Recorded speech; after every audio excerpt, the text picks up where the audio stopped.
What's up guys, welcome back to the channel. I hope everybody's doing well today. We're with the Red Sea Reefer 350 right here, but we got a little blue tint going on because the new build is over here. Before we start, please smash that like button for me. It really helps out and I really appreciate it. We're with the Red Sea Reefer 350 right here. I was not gonna shoot any videos today. Went back to work this week, so back to reality. So yeah, I was getting lazy, busy with work. I was not gonna shoot a video, but I got some action going on with the tank. Now with this tank here, I have been letting it kinda just settle in and do its thing. I haven't added new corals to this or new fish or anything like that. Oh man, these guys, they're looking at me right now. Hold on, I think they kind of associate the camera with this nori right here. Let me fold this up and I'll put it in and I'll start filming. So we went back to work on Monday this week, so back to reality. So what happened? What was I gonna tell you guys? So back to reality. So I haven't had much time to kind of work on the new tank right here, the waterbox 7225. Have some shims down here, but I used the level that's on the ground right here. It's slightly off, so I need to make minor adjustments and things like that, but I haven't had time to get to it. But when I was looking at the Red Sea Reefer 350, I noticed that my biggest anemone, he was like bigger than the size of my hand. He usually sits right here, right in that crevice. If you guys can see that. He usually sits right there and stayed put for about a year. But earlier this week, I noticed that he started going into the shadows back there. And a couple of days later, today when I took a look, he finally split for me. Even with the split, he's still, the split's still huge, if you can see the fish right there, to get a sense of the size, but it's still, I feel like it's still the size of my hand cupped up like this. But you could see two, one up here and one in the back right there. Now what I think happened was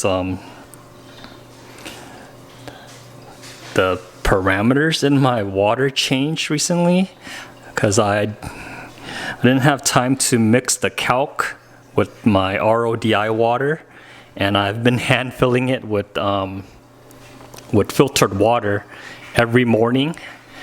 You guys can see my dirty sump down here. Every morning down here, here's the line. I need to pour some more in here, but every morning I would wake up and fill a pitcher full of water in, and then before I go to sleep, I'll put another pitcher in.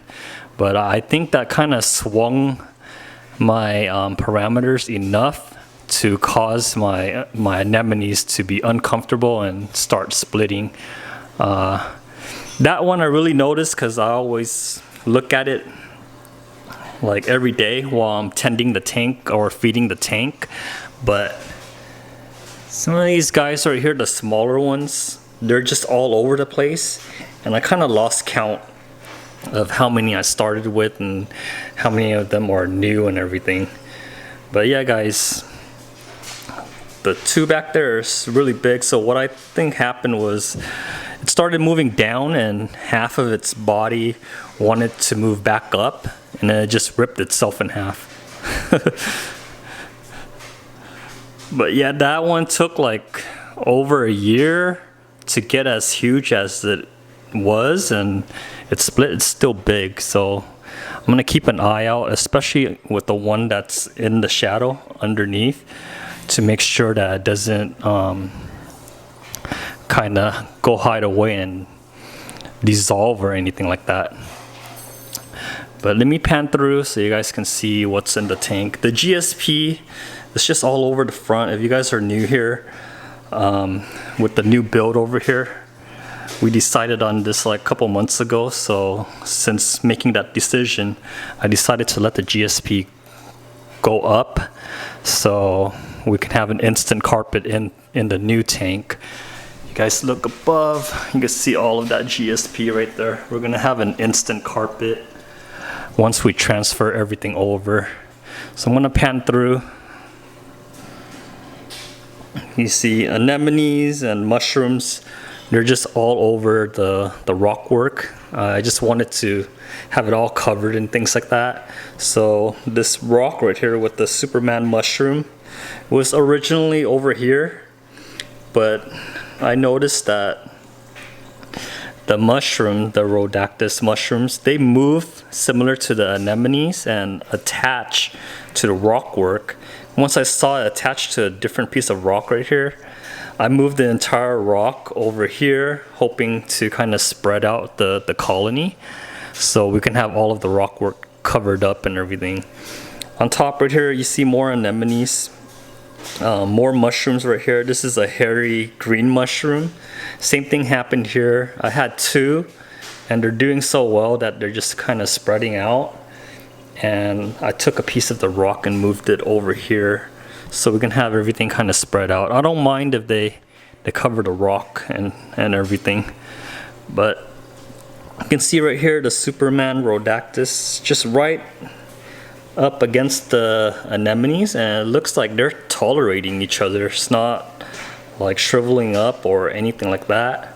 So we'll continue kind of spreading all these mushrooms. These are red Rhodactis, green nuclear Rhodactis. I bought all of these from Aqua SD. The most prolific one so far is this forest fire. They're pretty small, but it just pops up everywhere. You can see this rock right here. I think it was originally down here.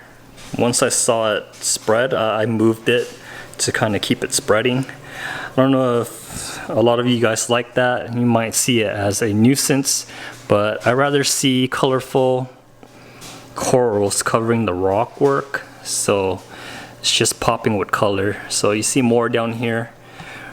We're just trying to get it very colorful.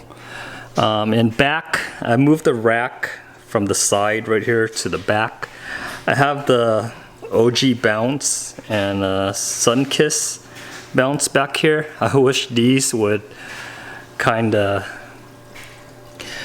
multiply like the forest fires right here. I'll be rich, because one of these OG bounce mushrooms, they're like 150, 200 bucks for a little dime size. I had this for about 2 years now. It's very slow growing.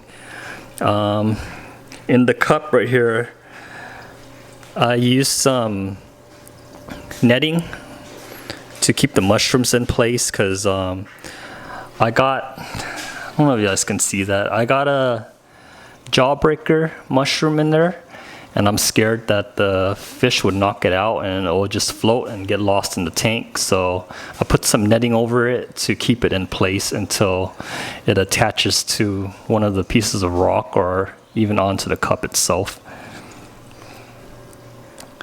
Let's zoom out right here.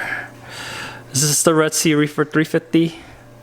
Haven't really, like I said before, haven't done much to it. I'm just letting the anemones roam wherever they want. The GSP, we're keeping it on the glass until we move everything over. But it's been pretty much on cruise control. All of the fishes are still here. No new corals, no new fishes. It's just on cruise control until we can finish this build over here. Now, with this build, yeah, I just need to fix the leveling and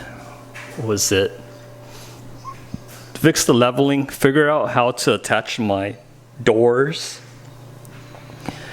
and I have all of the piping the sump and everything. I need to clean it up and put the sump in place to get an idea of how everything's gonna look.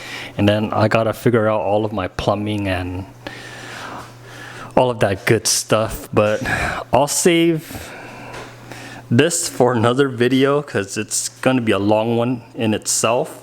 Today I just wanted to do a quick update on the Red Sea Reefer 350 if you guys are still interested in this tank. And I know with the Lagoon 25, I haven't updated on that tank in a while. Let me know if you guys are still interested in the Lagoon 25 and how well that tank is doing. But yeah guys, just a quick update on the Red Sea Reefer 350. It's no new news. The only action I got was that big anemone splitting back here. Everybody's still the same and kind of thriving. I can't wait to move everything over to the waterbox 7225. So stay tuned for more updates on both tanks. And if you still want updates on the Lagoon 25, let me know in the comment section down below. Otherwise, have a great day, and I'll catch you guys on the next one. Bye.